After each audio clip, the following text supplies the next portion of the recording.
Ma'am ꯑꯩꯒꯤ ꯅꯨꯡꯁꯤꯔꯕ ꯑꯉꯥꯡꯁꯤꯡ ꯉꯁꯤꯁꯨ ꯑꯩꯅ ꯐꯖꯕ ꯀ꯭ꯋꯦꯁꯟ ꯈꯔ ꯄꯨꯗꯨꯅ ꯂꯥꯛꯏꯀꯣ ꯀ꯭ꯋꯦꯁꯟꯁꯤꯡ ꯑꯁꯤ ꯗ꯭ꯔꯥꯏꯒ꯭ꯔꯥꯝꯗ ꯍꯪꯕ SSC 2019 ꯗ ꯍꯪꯈꯤꯕ SSC GD 2019 ꯗ ꯍꯪꯈꯤꯕ ꯀ꯭ꯋꯦꯁꯟꯁꯤꯡꯅꯤ ꯗ꯭ꯔꯥꯏꯒ꯭ꯔꯥꯝꯗ ꯍꯪꯕꯅꯤ ꯅꯣꯏꯅꯁꯨ ꯑꯗꯨꯝ ꯊꯦꯡꯅꯔꯝꯒꯅꯤ ꯀꯣ ꯁꯤꯒꯤ ꯀ꯭ꯋꯦꯁꯟꯁꯦ ꯑꯗꯣ ꯍꯧꯖꯤꯛꯁꯤ ꯗ꯭ꯔꯥꯏꯒ꯭ꯔꯥꯝꯗ ꯍꯪꯕꯁꯤ ꯂꯥꯏꯗꯤ ꯂꯥꯏꯔꯒ ꯅꯈꯣꯏꯅ ꯈꯪꯗꯕ ꯈꯔ ꯂꯩꯕꯗꯒꯤ ꯀ꯭ꯋꯦꯁꯟꯁꯤꯡꯁꯤ ꯃꯑꯣꯡ ꯇꯥꯅ ꯈꯨꯝꯗꯕ ꯂꯩꯀꯣ but yam laina aikoina khumbi ai ko question jingchi kamaina tobano kaidobano koina careful jamna maung ta na par ka na koina khangba ngame so ye ngasi question jingji ko kumai tobano kotpano ngasi anga kara walke question ji da hair si atai nati the pipe chart given below show the time taken in 7 different procedures J1, J2, J3, J5, J6 and J7 in making a car is a percentage of the total time taken. The total time taken is making one car is 1200 hours. Niko moin haise shida piri se ke haire J1 J2 chidagi yengasi J1 14%, J2 13%, sorry, J2 13, J3 20%, J14 80%, J5 11%, J6 16%, J7 12%. What is the average time taken in the procedure J3,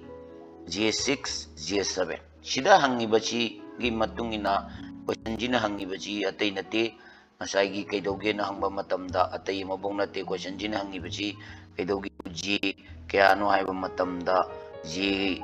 noi sida hairisi J3 ne J6 ne chiji gakani hangi si chiji average se putho on hayo ko so let koina yenga ji ko kumaina tawbano khotpano haibadu hola kanda ko yenga ji khangani kumaina adu man putho hairi bachi sida loi pirame noi se pirame je J1 dagina 7 bawni mitho mana khangadabadi koina puthokadru average di sigi J3 ne J6 ne J7 sigi khangaga loire adugi average to ahum ji kaktagi ne puthoktois but moina hang diagram sita jawri bachidi multiple kaino ne up to 7 ne multiple haibadi magi different making kaino place to now yengiko adu targadi koina kumaina tawrji ahambada J3 ji local ase J3 ji kaya haiba matam J3 ji kaya no pirise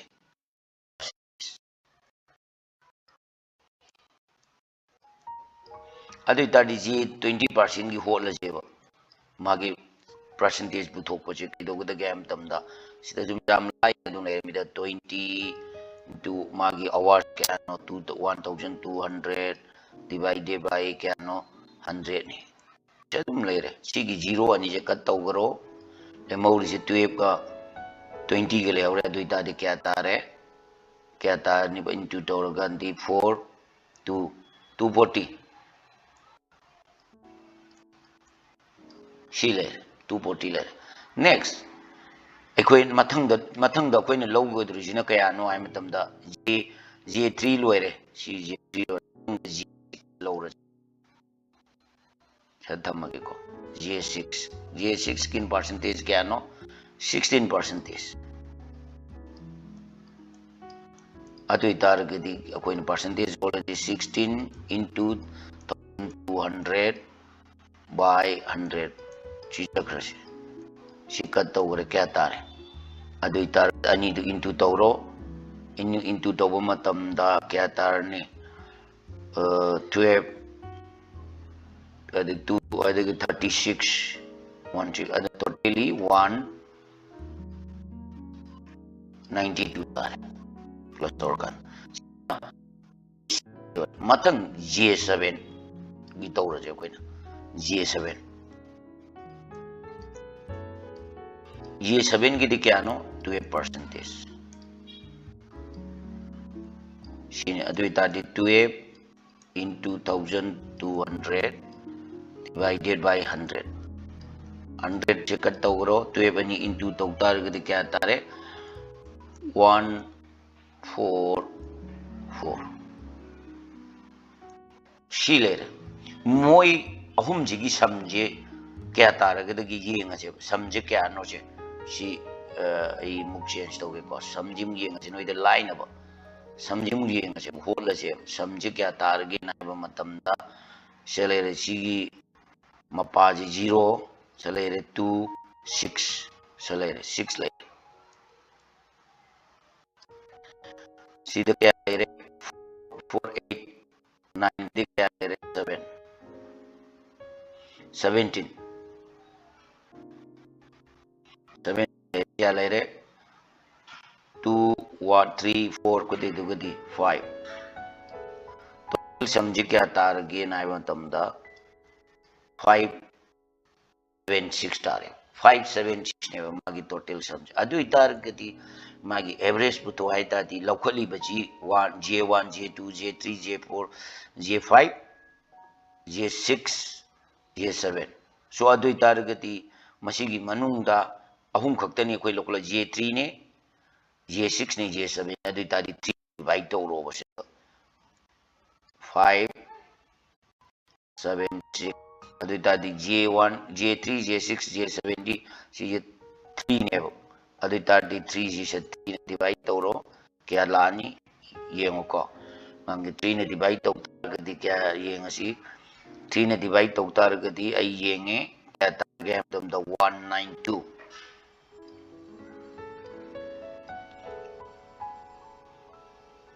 hours CB सिगी बी question जे चुम्मे सिनी अंगांग चिंग जम लाइना I slow the ताकनी अदना कोई नॉलेज लेब्रे ngo सिगी अंक जे सुमाइन ग्राफ डायग्राम चिंची जिए खंगे दु मयाम अब जेक्चर गजु क्वेश्चन जर गजु मोइना पामी ब पॉइंट क्वेश्चन दो अदु खक्तंग न कोइना चेक तौरग येंगो सिनी आइने न कोइ डाइनिंग बजे अदुगा नेक्स्ट क्वेश्चन अमम येंगछे मथंगी क्वेश्चन जिम येंगछे मथंगी क्वेश्चन जिजु चमनी हंगिनी को मतंगी क्वेश्चन जिजु अखोइना खन्नबद येंगसी क्याम लाइना लूना होटके हाबदु येंगसी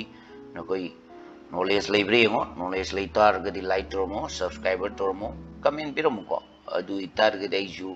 होटपद नुंगाइ दोइने लेट सी येंगसी सिदा हाइरे that data show data below सी कैन ओगदमिको ये तारे below show the number of student in मान आरे mark 0 to 2 3 2 masai 2 to 4 the 4 student 4 to 6 the 1 6 to 8 the 1 8 to 10 the 1 10 to 12 the 0 what is the mean mark of the class A siate noi hotrazu ai coach dang ai ni yengo aduga te noi formula le na noi formula seasonero i oina jamna live da seasonero gai haira ge sini ngasai gi ani gi min putho je total kano to ado ai short hai gadra asang wi hai gadra madidi noi ye 0 sida lai 0 to no le chi mark si kya no ham da sida dum i noi no mark nai se thamage sida student thamage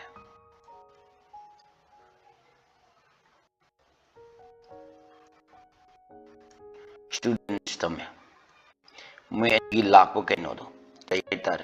अनि दुगी string कहनो दो सम दो सतमके सिनी अदुइता दि 0 ngasai min point lama ga waliko ai gi si soire amona holke amona irake min point lama putokadabni zai min do hot ke ai taragati ado ai mu iraki ge pajana sai da mark laire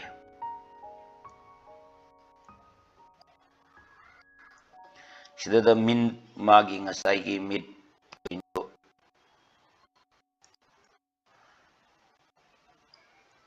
okay I bisi yadre ai gi chokshi kaidore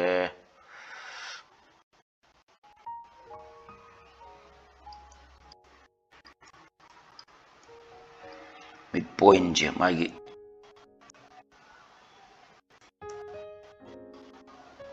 matang sina kaino student, number of student.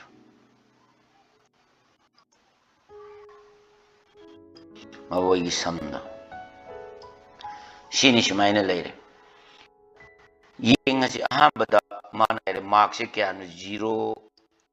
2 mabani ki mil di me ide 0 da gina 2 bo 1 ne bo. Number of students no sila piri se 0 to the number of students 3. Adoi tar di ani ki samje ani ji into toro puto 3 ai ki short ni ko. Second 2 to 4 hai. Sigi mayai min nadi kya ta tar mayai da level 3 tar. The sigi kalam jigi 2 to 4 ki mil ka number of students kya 4 tar. Ani ji into toro ka kya tar hai 12 tar. Next kaido gada again hai matam the 4 to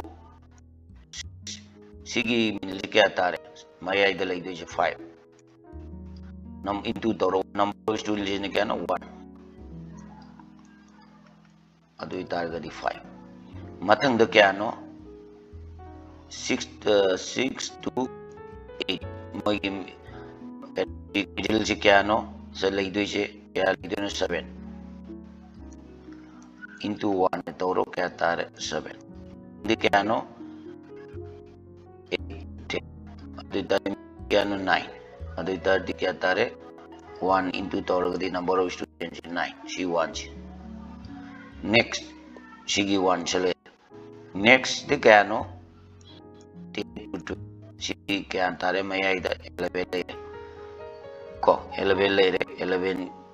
into number of students kya 0 le adu tadi 0 ko 0 le na sai 0 le adu tadi sigi kya tar ge ngase kya tare ye ngase ko sigi 12 sigi 15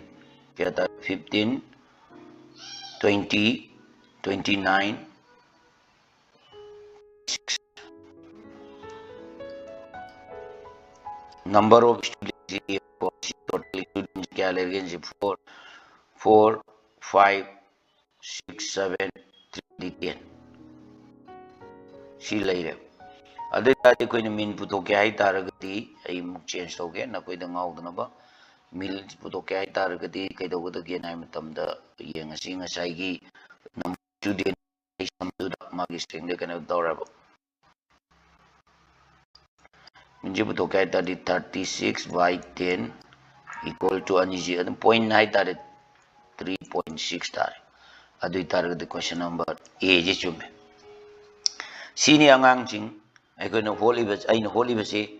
ye ngona koi knowledge laibra pot pra do laitar gati na koi na pamba adi comment kai ke da miramo ai adum next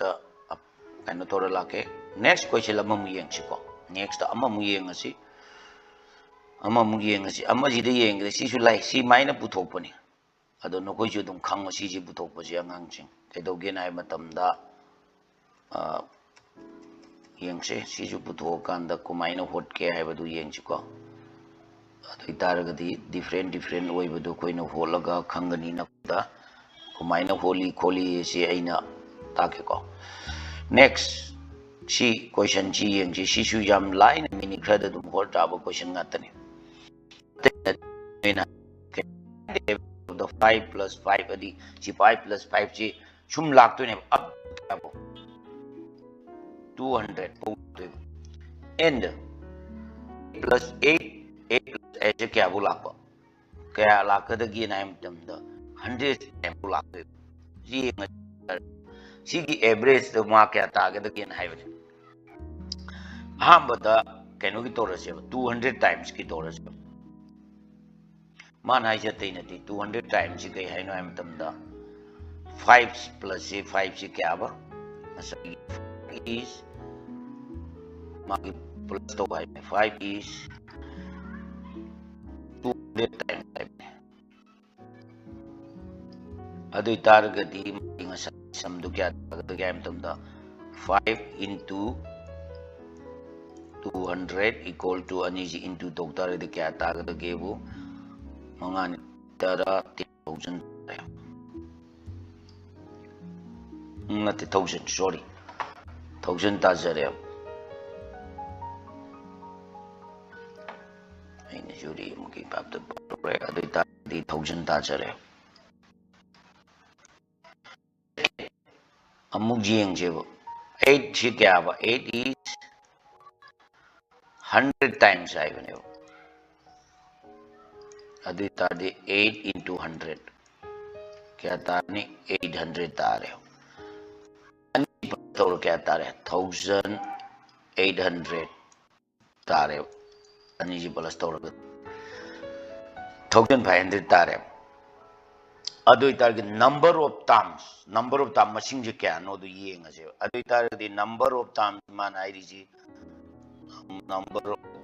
times जे क्या no high तार के दी हम जे क्या no बा 200 times आए 200 times I target 200 never no in Kangadavadi 100 times I very much Chamadu Nipan to Samra have 100 times 100 and people store Katar 300 tar. Adi that the average puto can I target the Kido again I am the Jam line turning aside some do that 1,800 Kiano, she 300 to divide over sorry divide over the 0 ni katore 3 ga